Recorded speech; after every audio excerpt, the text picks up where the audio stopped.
Il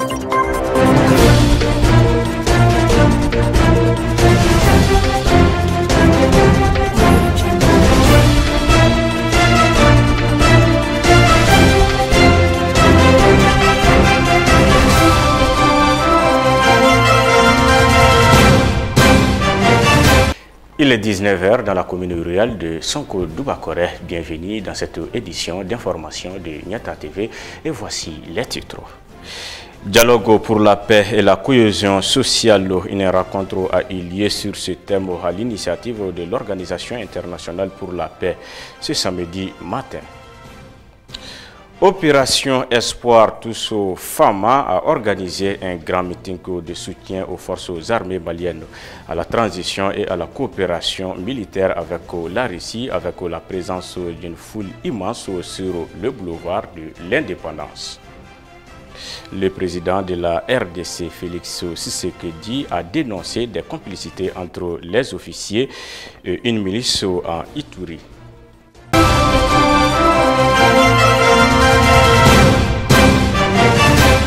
L'Organisation internationale pour la paix, à travers son projet dénommé « Nous sommes un », a organisé ce matin une rencontre qui avait pour thème « Dialogue pour la paix et la cohésion sociale ». L'objectif recherché est de parvenir à une paix durable dans notre pays. Elle a eu lieu à la Maison de la Femme 6 à Sabalibougou. Reportage signé Aïssata Maïga sur les images de Moussa Diallo. Cette rencontre de l'Organisation internationale HWPL est d'une importance capitale pour le retour de la paix dans notre pays. Alors aujourd'hui, nous organisons le dialogue pour la paix et la cohésion sociale de la région de Bamako. Et donc le but de ce dialogue, c'est de pouvoir rassembler les représentants de la société civile, les représentants aussi des autorités, pour pouvoir discuter autour de la problématique sur la gouvernance et la redevabilité. Donc c'est une problématique qui a été jugée comme étant prioritaire dans la région de Bamako. Et donc nous allons essayer de faire un état des lieux de la situation et proposer des solutions que les représentants de la société civile vont mettre en œuvre par la suite de ce dialogue. Premièrement, les dialogues sont organisés dans toutes les régions du Mali, donc les 9 anciennes régions administratives. Et par la suite, nous allons mettre en place des actions, des campagnes, des projets. Et le but, justement, c'est de pouvoir mener des projets avec une collaboration entre les ONG, entre les représentants de la société civile pour ces différentes problématiques. Pour le représentant du médiateur de la République du Mali, le recours à la citoyenneté est un facteur clé pour aspirer à la paix durable. Le recours pour les citoyens permet au médiateur de recueillir les mots qui minent la société à travers différents aspects, le foncier, la sécurité, les aspects administratifs, sécuritaires ou autres aspects qui animent la vie de la cité. À travers ces quelques 3000 personnes qui sollicitent ces services par an et ces quelques centaines de dossiers à travers ces services de réclamation et d'interpellation, ça nous permet de formuler des recommandations, non pas des moindres, à l'endroit des plus hautes autorités pour toujours aboutir à ce qui est inscrit ici, à la cohésion sociale. C'est cette cohésion sociale qui peut nous amener à trouver les remèdes à la mauvaise gouvernance, à la paix durable souhaitée et nous permettre de nous en sortir à la spirale infernale aujourd'hui que nous vivons, qui nous est imposée par les forces du mal, les forces obscurantistes. Vu le contexte sécuritaire actuel que traverse notre pays, toute la population malienne doit joindre ses efforts à cette activité. Cette activité est vraiment primordiale parce que nous sommes dans un état où il y a vraiment beaucoup de problématiques, pas seulement des conflits liés au terrorisme ou bien des choses qui viennent de l'extérieur, mais il y a des conflits internes entre différentes communautés. Il y a des problèmes aussi que nous pouvons régler par nous-mêmes et c'est pourquoi nous voulons nous rassembler, unir les forces pour avoir beaucoup plus d'impact. Donc c'est vraiment ça l'objectif de ce projet et nous espérons que davantage de personnes vont pouvoir se rassembler avec nous pour mener ces différentes actions. L'école nationale de police a abrité ce vendredi 13 mai 2022 la cérémonie de sortie de la 28e promotion des élèves sous-officiers de police. Plusieurs autorités militaires et civiles ont pris part à la cérémonie qui fut présidée par le ministre de la Sécurité et de la Protection civile, le général de brigade Daouda Ali Mohamedine. Sachez que cette promotion est baptisée adjudant de police au Chako Abou Keita, suivant les commentaires. Ils sont 2960 sous-officiers de police, dont 705 personnels féminins à recevoir leur attestation de fin de formation professionnelle. Durant 9 mois, ils se sont familiarisés avec des notions leur permettant de faire face aux fonctions de policiers. Dans son intervention, le directeur de l'école nationale de police, le commissaire divisionnaire Souri Ibrahim Ousmane Doumbia, s'est dit heureux de prendre la parole en cette circonstance aussi importante et heureuse, marquant la fin de formation professionnelle des frères d'armes qui ont opté pour un métier noble. Il a remercié les autorités en charge de la direction de la police nationale qui ont de près ou de loin contribué à la réussite de cette spécialisation. Il a ensuite salué l'ensemble de l'encadrement pour leur preuve de retenue et de détermination. S'adressant aux nouveaux fonctionnaires de police, il leur a invité à la discipline et au sens élevé du patriotisme et du service collectif. Le directeur général de la police nationale, l'inspecteur général Souleymane Traoré, dira que l'objectif de cette formation professionnelle était de dispenser aux stagiaires des modules adaptés pour faire face à l'évolution de la criminalité dans un monde en quête de paix. Selon lui, la paix doit changer de camp, et cela à travers des actes de sacrifice opposés au quotidien par la sécurité des personnes et de leurs biens. Il a ensuite remercié les autorités de la police nationale, l'encadrement et les partenaires pour leur soutien indéfectible en faveur de la police. Parlant aux stagiaires, le directeur général les a invités à plus de sérénité et de dévouement. Nous ne devons jamais nous permettre de baisser la garde, car ce serait prêter le flanc à un ennemi sans foi ni loi camouflé au sein de la population. Vous êtes désormais des gardiens de la paix. Vous vous engagez à lutter contre la délinquance et la criminalité. À compter d'aujourd'hui, vous servez une cause qui vous dépasse, a-t-il laissé entendre. Le ministre de la Sécurité et de la Protection civile, le général de brigade Daouda Ali Mohamedine, s'est dit heureux d'avoir un nouveau contingent qui viendra renforcer les différents groupes et commissariats de police. Il a rappelé aux jeunes stagiaires l'importance de leur mission qui est de sécuriser la population, celle qui ne doit point être inquiétée mais plutôt rassurée en toutes circonstances. Cette cérémonie a été marquée par la présentation des 3 majors au ministre de la Sécurité et de la Protection civile, des démonstrations de maintien de l'ordre, des selfs de défense et un défilé militaire. Il est à noter que c'est une première dans l'histoire de la police nationale de l'indépendance à nos jours d'avoir un effectif de près de 3000 fonctionnaires. Le grand meeting Opération Espoir tous Fama a eu lieu hier vendredi 13 mai 2022 au boulevard de l'Indépendance. L'objectif de ce grand rassemblement était de soutenir les autorités de la transition malienne, l'armée et la coopération militaire avec la Russie. Les différents organisateurs ont dénoncé les sanctions illégales de la CEDEAO contre le Mali, la présence des casques bleus sur le territoire malien. Suivant le reportage signé Abdou Ouattara. Ce vendredi 13 mai 2022, au boulevard de l'Indépendance, plusieurs centaines de Maliens se sont rassemblés pour soutenir les autorités de la transition. La montée en puissance de l'armée malienne contre les forces du mal est le fruit de la coopération militaire entre le Mali et la Russie. Le peuple malien dans sa diversité soutient les FAMA et l'opération Espoir tous FAMA en est la preuve. Saluons la mobilisation patriotique du peuple malien pour soutenir sa vaillante armée.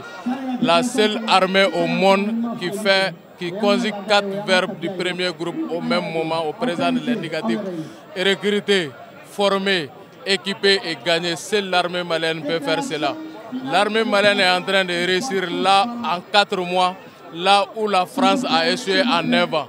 Donc ça, c'est une victoire éclatante. C'est pourquoi il y a des calomnies, il y a des manipulations, il y a des mensonges contre cette victoire et contre cette montée spectaculaire de l'armée malienne en puissance. Et le peuple malien reste debout sur les remparts derrière son armée jusqu'à la victoire finale. Nous disons que nous sommes tous Fama. Et quand on dit on est tous Fama, c'est que nous-mêmes on se confond aux militaires aujourd'hui. Ça dépasse le stade de soutien.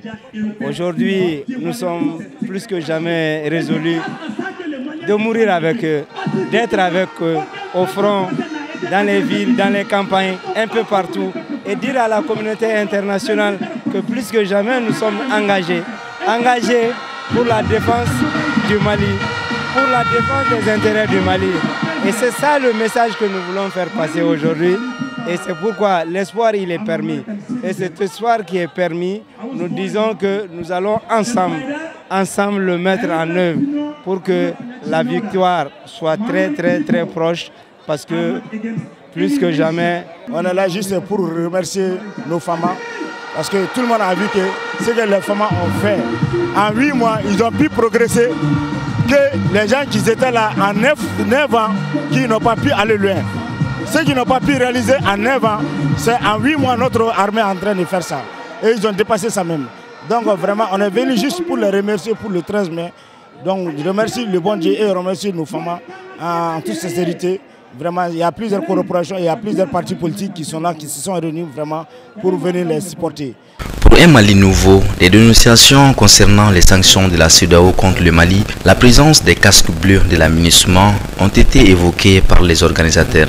Nous avons décidé, en tout cas en toute souveraineté, d'éviter toutes ces puissances néocolonialistes qui veulent nous entraîner encore dans un cycle infernal. Nous ne sommes plus des esclaves. Nous voulons vivre à la sueur de nos fronts. C'est ça le message que nous voulons faire. Par rapport à la coopération, j'ai dit tout simplement qu'il n'y a plus de coopération. Entre le Mali et la France, il n'y a ni diplomatie, ni coopération militaire. Nous avons chassé l'ambassadeur de France, donc il n'y a plus de diplomatie. Nous avons renvoyé la force Takuba avec ses alliés Barkhane, soutenus par Barkhane.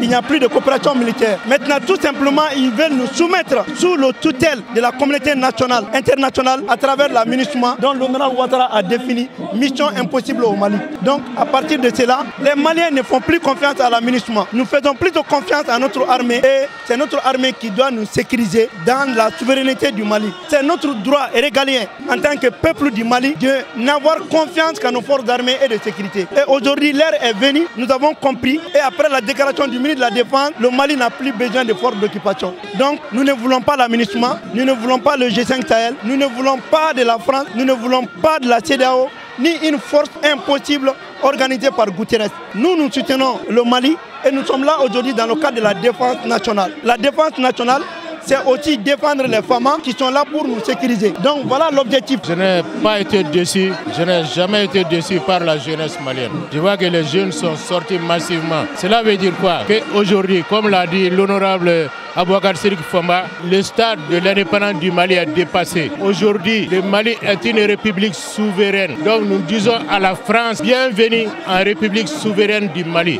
Qu'est-ce que ça veut dire? Ça veut dire que quand la France viendra ici encore avec un autre ambassadeur présenter sa lettre de créance, l'ambassadeur se comportera comme tous les autres ambassadeurs. Il va résider ici comme tous les autres ambassadeurs. Il ne doit plus se permettre de se promener entre nos institutions sans passer par le ministère des Affaires étrangères. Le Mali n'a plus besoin de porte-parole. Le Mali n'a plus besoin d'intermédiaires. Le Mali est maintenant une république souveraine. Et c'est la grâce aux 5 colonels.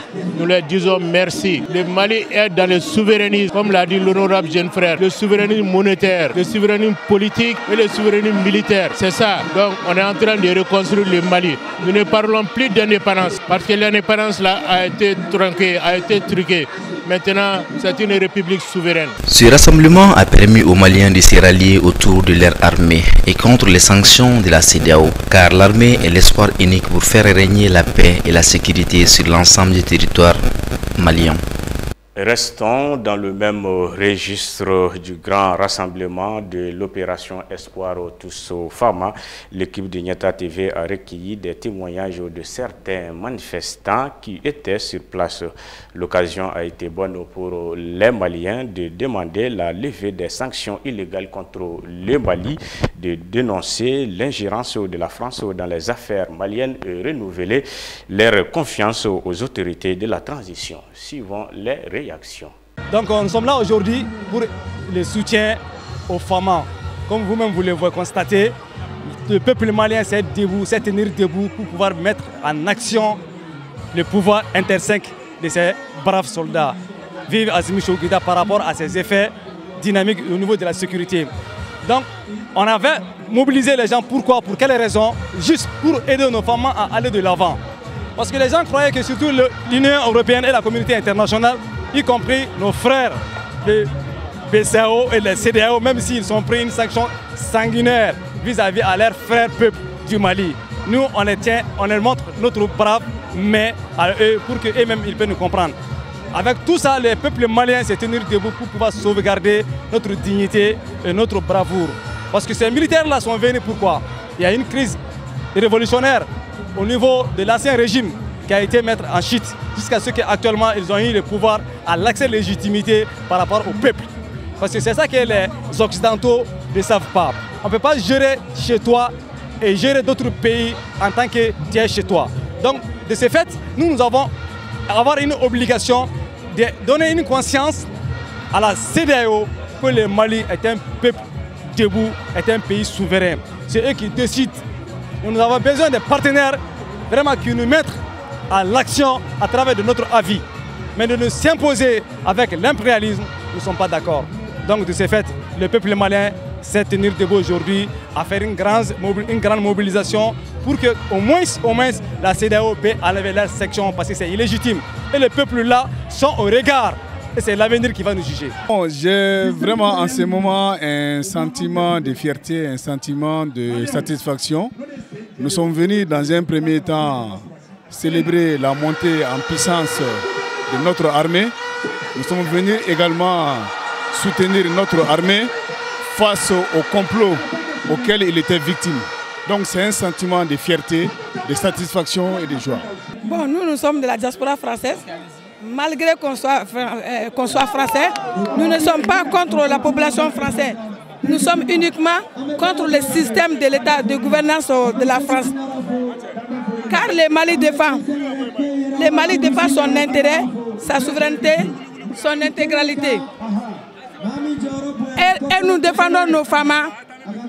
Nous défendons nos femmes. Pourquoi? Parce que les femmes sont là pour sécuriser, pour assumer la sécurité du peuple malien. Nous ne sommes contre personne, on n'a pas des ennemis. Nous sommes là tout simplement, nos femmes et notre transition sont là pour défendre l'intérêt unique du peuple malien et contre personne. Et aujourd'hui, nous sommes là pour acclamer, pour encourager, pour vraiment féliciter nos femmes et dire que nous sommes tous femmes aujourd'hui. Vive Assimi Goïta, vive Choguel Maïga, vive la transition et vive le peuple malien, vive la diaspora.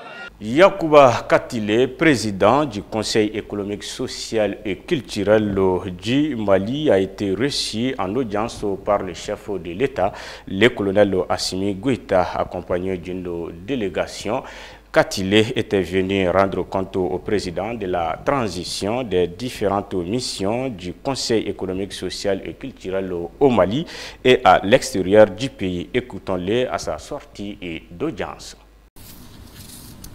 Nous venons de rentrer des missions, des recueils annuels, des besoins, des attentes, des problèmes de la société civile conformément aux prescriptions, aux dispositions de la Constitution du Mali.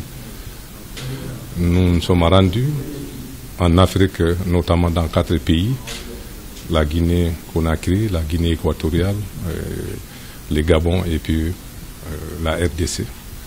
Mais également, nous avons mené une mission au niveau des États-Unis, notamment Washington DC, ensuite Philadelphie, Atlanta et puis New York. Au cours de ces différentes rencontres, il s'agissait d'être en contact avec des Maliens. Il s'agit des besoins, des attentes, des problèmes à leur niveau, dont nous sommes chargés de faire la collecte, à partir desquels nous devons vraiment élaborer le recueil annuel des attentes pour l'année 2022. Et au cours de ces discussions, beaucoup vraiment ont exprimé leur satisfaction de la conduite des affaires au niveau du pays aujourd'hui, surtout la question des refondation. Puisqu'ils sont vraiment satisfaits, sont contents, ils ont décidé de décerner un trophée au président de la transition. Et cela a été exprimé par nos ressortissants qui sont au niveau de la Guinée équatoriale, précisément au niveau de Malabo. Et l'objet de la rencontre ce soir, c'était pour faire la remise de ces trophées et exprimer toute la gratitude de nos compatriotes établis à l'extérieur. Quelle a été la réaction du président de la transition, son Excellence le colonel Assimi Goïta, par rapport à cette distinction? La réaction, naturellement, c'est sa vision est en train d'être comprise, sinon elle est comprise par les Maliens. Et que les efforts qu'on est en train de fournir, c'est effectivement l'accompagnement de tout le monde qui puisse faire que vraiment nous puissions avoir un aboutissement aéré dans tout ce que nous sommes en train d'entreprendre aujourd'hui. Et encore comprendre que les défis sont nombreux et que les priorités également sont nombreuses, il faut le dire, mais on ne peut qu'aller étape par étape. Et que c'est le moment idéal, en tout cas la transition, pour gérer ces différentes préoccupations.